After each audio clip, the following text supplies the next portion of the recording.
Barbecue here, showing you how we break down pork for competition. So this is a prime piece of pork butt. And what we want to do here is get rid of any excess fat on the outside. Now, people tell you fat is your friend, and that's good.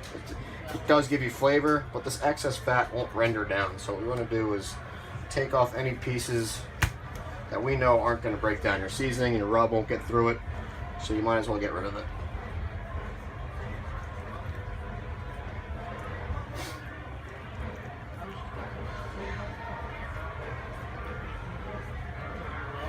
We'll leave a little bit of fat on top just so it can absorb some of the heat and protect the meat, but we're not going to leave this full fat cap on top.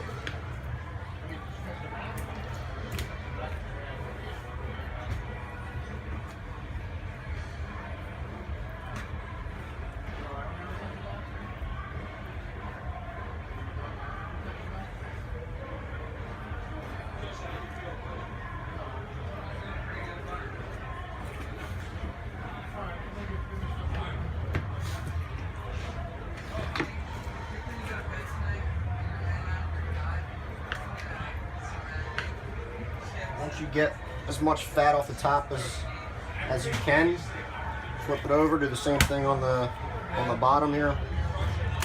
Now this one's broken down pretty good.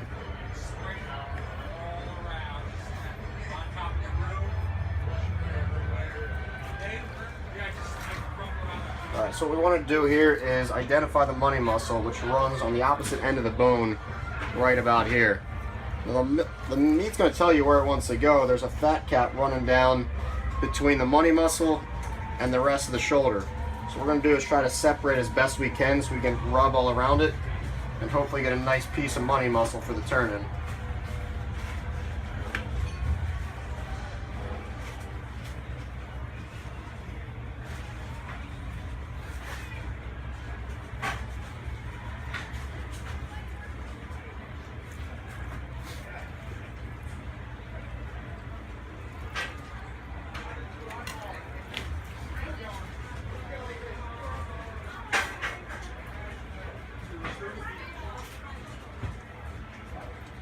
Once you get that initial slice, it'll start to pull away,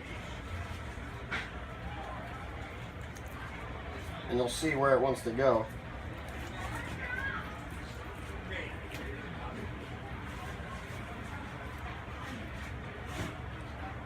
So you start separating that seam, trying to expose that money muscle as best as you can.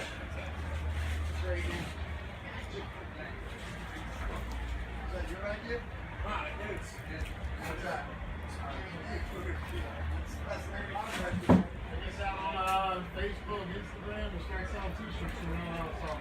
Alright, even if the barbecue was there, which is not,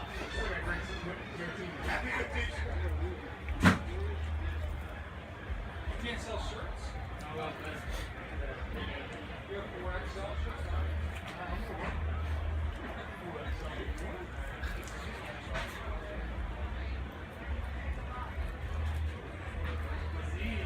This is a smaller piece of money muscle than what we usually get, but unfortunately you can't pick the money muscle.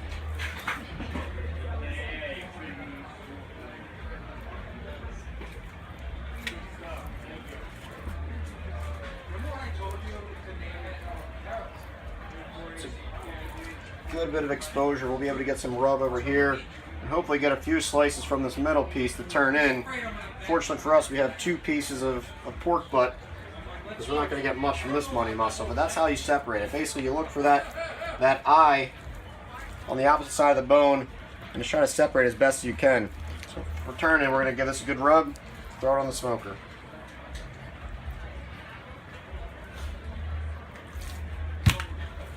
Alright, welcome back. While John finishes trimming up that second pork butt, we're going to work on injecting this one. I'll show you what we're using today. Today we're going to use Smoke on Wheels pork marinade injection. So this is kind of new for us. We haven't used it in competition, but I heard some great things about it. I like the flavors that are in there. It's got a nice mix of pineapple juice, apple juice, brown sugar. So kind of, again, just like brisket for competition, you definitely got to do an injection. It's going to keep a lot of moisture in there and get your flavor into the pork itself. So we used to use Butcher's, which I still think is great stuff, and we would mix that with apple juice. I'm going to give this a try because it just, again, it's gotten some great reviews. And on the website, I'll show you where you can buy it. So I'm just going to pour that in there. And a pork butt can take a lot of injection. It really soaks this stuff up. And since this isn't, you know, the only thing with Butcher's is it's so high in sodium that you can really get that, really get a salty flavor at the end. This stuff's not nearly as bad as that. I don't mean bad in like it doesn't taste good. I mean, you just don't feel like you need 7 glasses of water immediately after eating it. So what we're going to do is first, we're going to load our injector up here.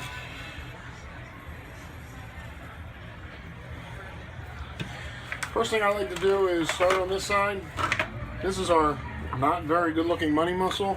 You know, when we went through carving, we talked a little about what the money muscle was. It's really the most tender piece of meat. It's called the money muscle because if you do it right, you should end up in the money. We're going to do a nice injection on this. And again, this is a really small money muscle, so they don't have a lot that it can take. It'll plump it up a little bit, but really it's we're not going to use that for a tournament, I can tell you that. Just like with brisket, you're going to give it a good shot in a like a grid pattern. Now, unlike brisket, you really don't have to worry about you know, lines from the injection because the pork is, you know, you can see it runs in all different directions. It's not like brisket that runs in one specific direction.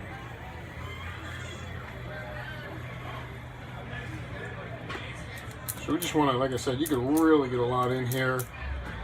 Come in, make sure you get all this muscle meat up here. Come from the side. Make sure you get around this bone. That's some really good meat right around there, so you really want to make sure you load this up.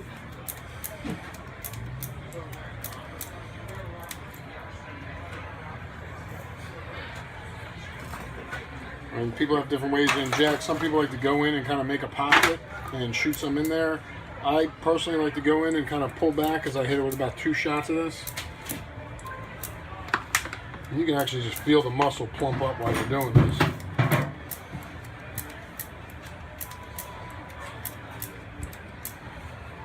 Like I said, get all down around that bone. That's really good meat right there. Get in. This is called the horn up here. Get in there and really plump that up too with it. Oop, sometimes you do that.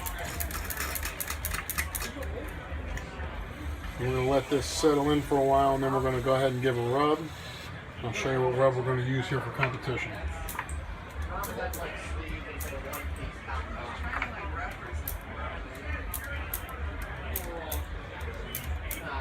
I like to flip the other side and try to hit some of them big muscles again. All this meat that runs through this false cap here, some people take that off because they want to get rub on it, but I got to be honest with you, I like when it sits in there and cooks in all this fat. Man, you pull that out, it almost is like eating a pork belly, to be honest with you, like bacon. So just a little more injection on this one. For these things, I mean, you can use about estimate of like 1 ounce of injection per pound of meat. These were like probably 7.5 pound butts. I usually like bigger butts for competition, but this is all we really had available. Like I said, I'm just going to really pump some in there. And again, these can take a lot of injection. It's a big hunk of meat. And this is not too salty, so I don't feel so bad about putting it in there. Now, whatever's left too, you kind of just drizzle over top and really bathe this in some of this. Again, you can even smell it. This has a really good smell to it. The apple juice, the pineapple, some brown sugar.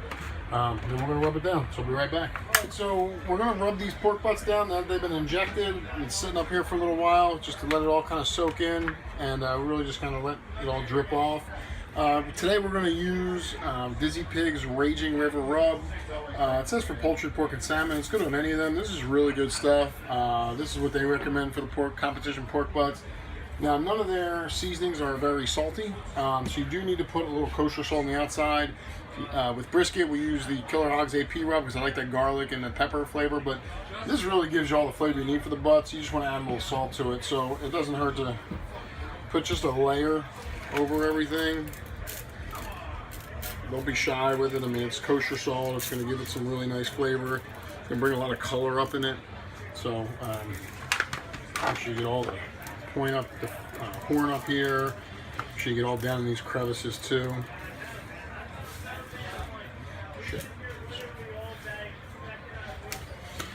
Get all this front area here.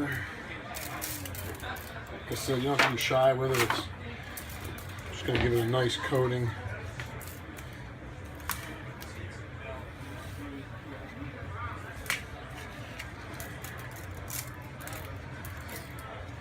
I need extra hands. Get a little in there, crevices there at the front. And this isn't where you're getting the flavor, isn't just coming from the salt, but you know, you want to make sure you get a good amount on there.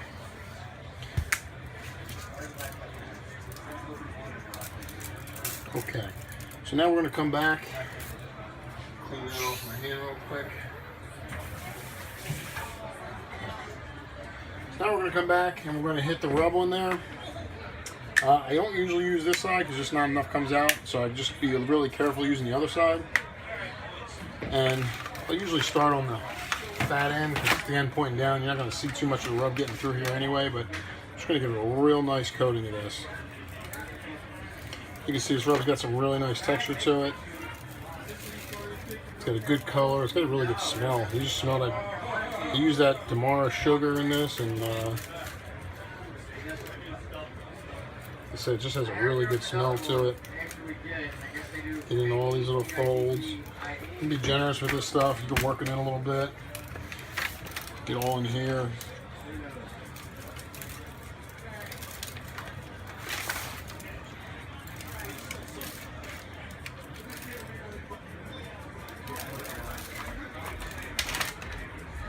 Get our money muscle or lack thereof in this one.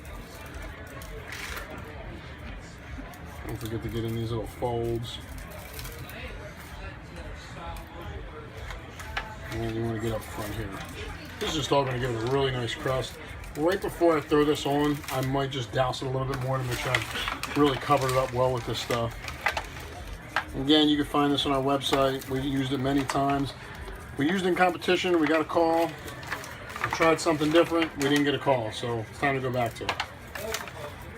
And yeah, if you go to Dizzy Pig, this is what they recommend to use. You just get in those folds. And there you go. Let that settle up. And right about an hour before we are ready to cook it, we're going to take it out and let it come to room temperature and maybe throw a little bit more seasoning on it.